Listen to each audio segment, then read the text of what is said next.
Hey guys, Paul Pluta on the Paul Pluta channel, the ArchieLuxury channel, and ArchieLuxury Corporate. Today guys, I want to answer the question, why is Rolex so expensive? And I gotta tell you, it doesn't matter who you ask.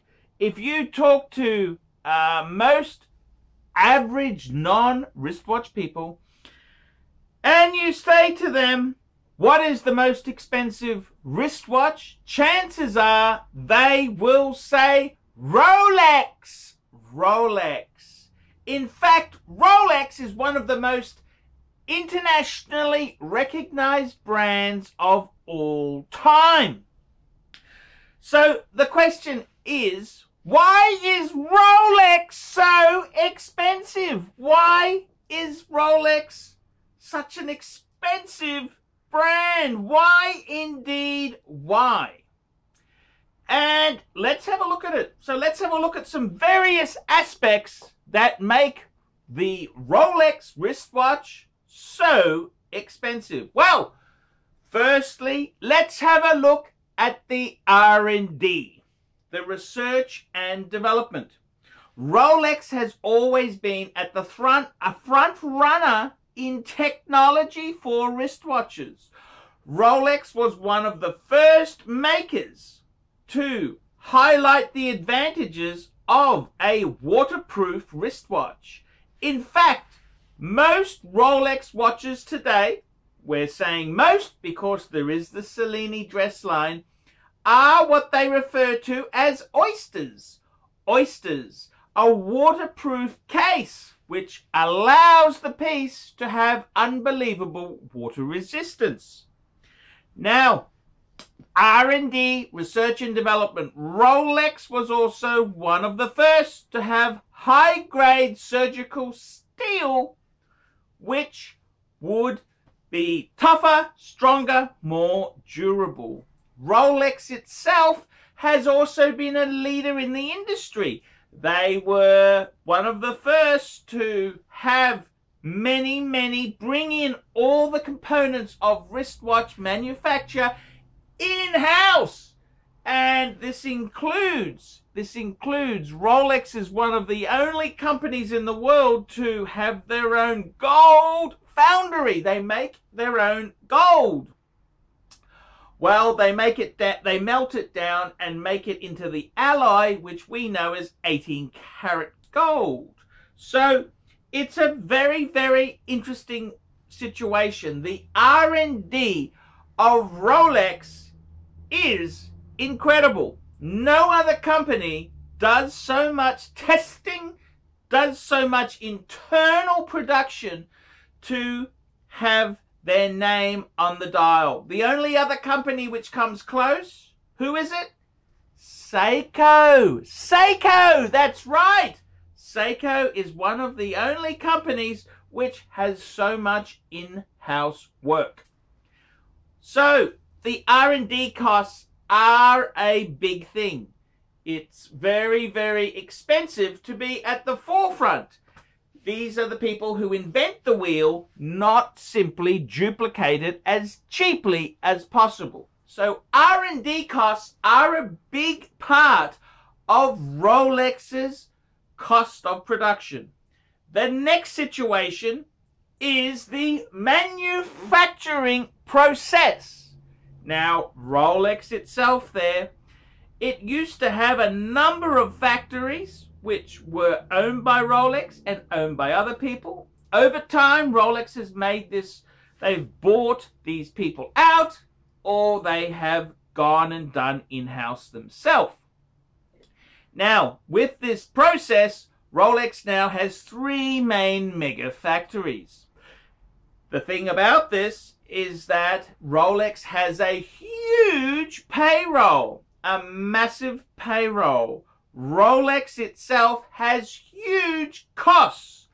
Rolex has the ability to produce up to 1 million watches a year. Rolex is very, very secretive about how many actual watches they do release, but it's rumored to be a bit over the 1 million mark. The rumor is now it has gone down to 800,000 timepieces. The reason for the setback? Well, a number of years ago, after the financial crisis, 2007, 2008, after the meltdown financial crisis, Rolex got very panicky when Asia, which is Rolex's fastest growing, biggest market, especially with the onboarding of China, started to show signs of recession.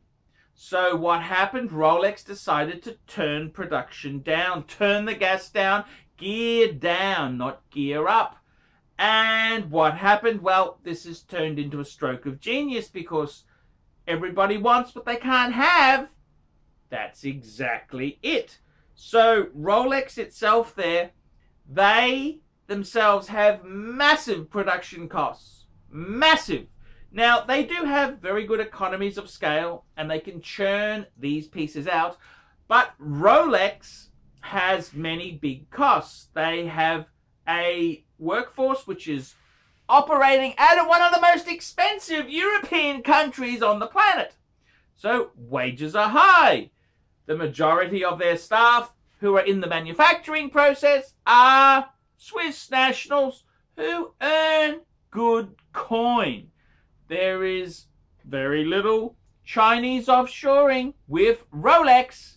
The other thing about Rolex themselves there, they also engage very expensive things. Like, for example, they have the best of offices in the most prestigious of locations. When Rolex needs a law firm, they don't go to a small suburban lawyer. No, no, no, no. Top end of town. Top end of town. So everything Rolex does is the expensive end. So you are going to top lawyers. You're going to top advertising agencies. You are seeking expert opinions. So this is a very, very expensive process. Yes, they may have economies of scale, but when you're Rolex, you go to the top sources. So this costs a fortune, an absolute fortune. Production costs on Rolex are very, very expensive. You've got expensive workforce, high-end, everything is the best lawyer, the best marketing agency, the best, the best, the best. So it's a very expensive business. The third reason, and we're going to look at this, the third reason is the marketing budget. The marketing budget of Rolex. Admittedly, this is often paid for by the ADs because when you sign a Rolex AD, you agree to do so much advertising. But regardless who actually pays the bill, Rolex insists huge, expensive advertisements are placed constantly. They only sell 800,000 products a year. So you can work this out very quickly. A full-page ad in National Geographic, a full-page ad on Time magazine, a full-page ad in the Financial Times. How to spend it, baby, section. Well, in that supplemental magazine, how to spend it, fuckers, in the Financial Times, well, that ain't cheap. It ain't cheap. It's very expensive. So Rolex has some of the most expensive advertising on planet Earth. So these factors make the wristwatch extremely expensive. And the final thing I'd like to add is that the actual costs of production, the costs of marketing, the cost of research and development, well, that really doesn't have much bearing. As long as Rolex is in the black, they can charge what they want. It's a luxury product. See, if they were affordable, Rolex would lose cachet. So the fact that most people can't afford it, well, that works in their favor. Rolex has decided to position themselves as the Mercedes-Benz of wristwatches. That's right. This is why Rolex is so expensive.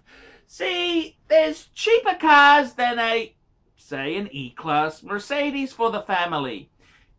In fact, in Australia, you can buy some very decent cars, like, say, a Toyota Camry instead of a E-Class. Well, you can, and this is called cachet. So Rolex doesn't want the Camry person having the Mercedes. You got to pay for it, Charlie. So if you don't want to pay for it, they don't care. We're not trying to force you to do nothing. We want people to want the Mercedes. Same thing with Rolex. Rolex itself, is it better than, say, Seiko? Well, they both tell the time. They both get you from A to B. They both are made of steel. They yada, yada, yada. However, Rolex, it's a marketing ploy. It's a luxury product. The cost of manufacture has no reference to the sale price. As long as they're in the black, it doesn't matter. So in Rolex's case there, why is Rolex so expensive? Because the nasty, vicious Rolex buyers wouldn't have it any other way. That's right, the Rolex customer themselves, they are nasty critters, and they want to have a sense of elitism.